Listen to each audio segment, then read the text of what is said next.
하나코상.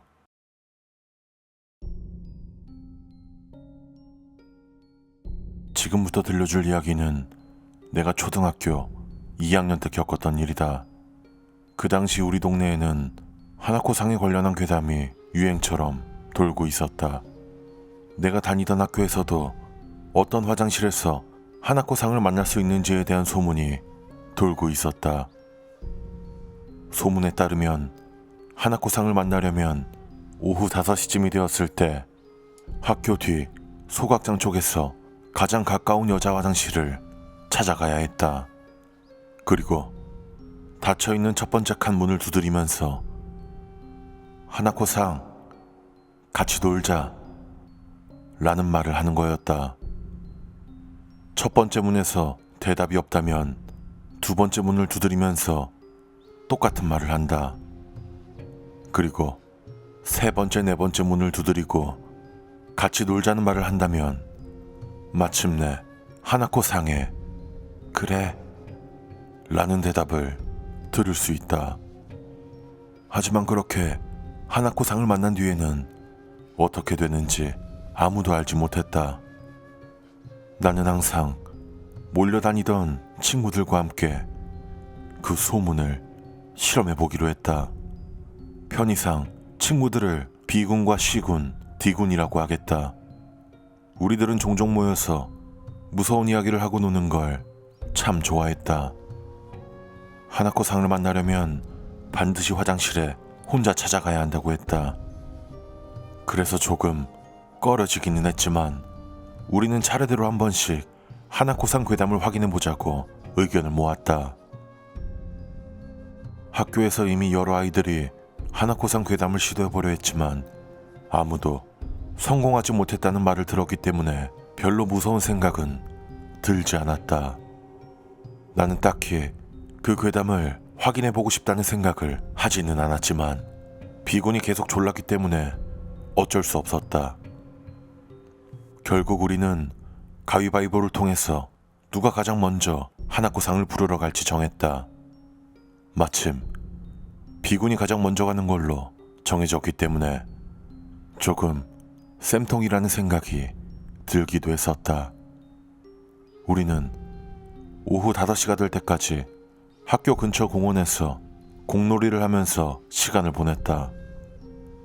그리고 오후 5시가 가까워지자 B군이 혼자 학교 화장실을 찾아가도록 했고 우리는 공원에서 마저 놀면서 기다리기로 했다.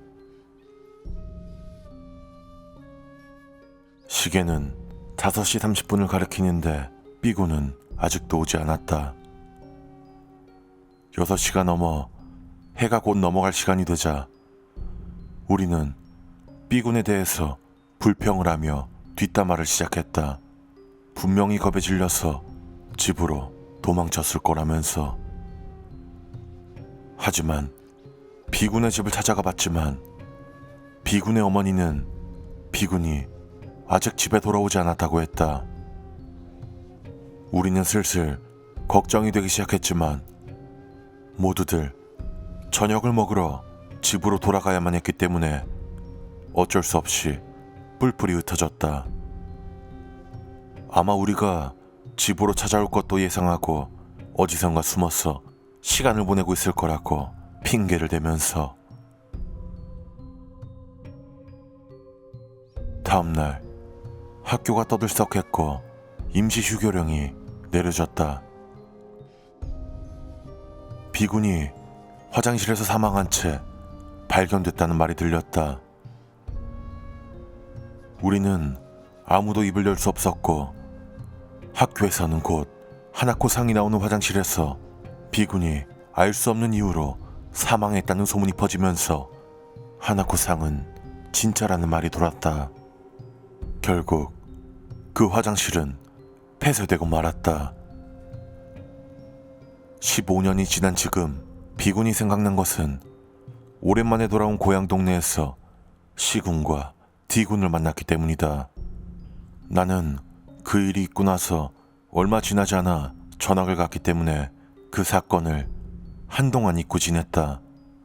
어릴 적 이야기를 하다가 B군과 하나코상에 대한 이야기가 나왔고 우리는 기분 나쁜 우연의 일치였을 거라고 말하면서 비군을 추모했다.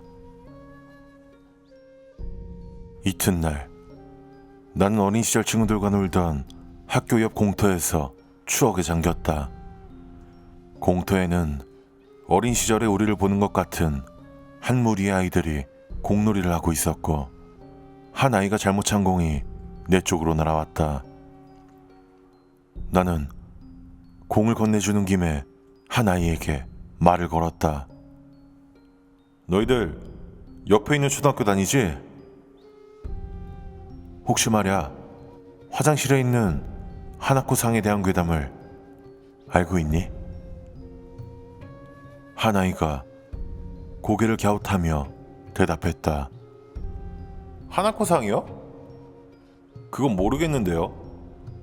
그치만 혼자서 화장실 문을 두드리면 다이치상이랑 놀 수 있다는 괴담은 있어요. 다이치는 비군의 이름이었다.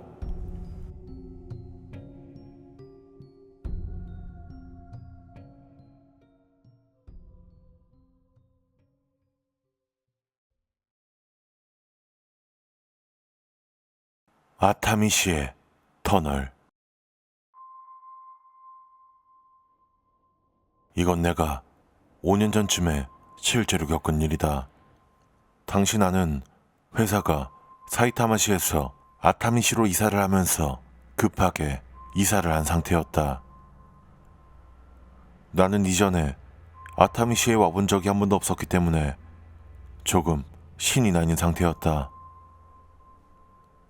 아타미시는 일본에서 온천을 즐길 수 있는 몇 안 되는 도시 가운데 하나였고 회사에서 주거비도 거의 다 지원해줬기 때문에 거의 공짜로 지낼 수 있었다. 뭐 이제와 생각해보면 그렇게 좋은 일은 아니었지만 아타미시로 이사한 뒤 나는 새 회사 건물로 처음 출근해서 동료들과 만났다. 동료들도 대부분 이 동네에 처음 와본 상태였기 때문에 주변에 가볼 만한 곳들을 서로 소개해주면서 한동안 즐거운 대화가 오갔다. 얼마 후 회사에서 숙직을 해야 하는 당번 날이 다가왔고 나는 잠시 시간이 붕 뜬 틈을 타서 동료 직원들이 아타미시의 야경이 특히나 끝내준다고 추천을 했기 때문에 나는 차를 몰고 근교로 향했다. 아타미시의 지리적 특성은 유독 언덕이 많은 지형이라는 것이다. 도시 전체가 크고 작은 언덕이라고 해도 과언이 아니었는데 단점은 그렇기 때문에 길을 잃을 위험도 크다는 것이다.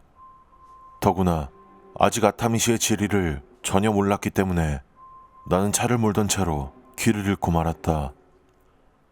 어떻게든 다시 회사로 돌아가야 한다는 조급함이 생겼지만 한편으론 언덕 위에서 보이는 아타미시의 야경이 아름다웠기 때문에 최대한 경치를 즐기려 했다. 나는 지금까지 왔던 길을 되돌아간다고 생각하고 차를 돌렸다. 몇 개의 언덕을 넘었고 뭔가 옛날 성처럼 보이는 건물을 지났다.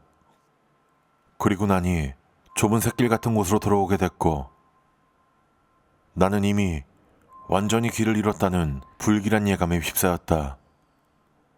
그날따라 스테레오도 고장나서 차에서 음악을 들을 수도 없는 상태였다.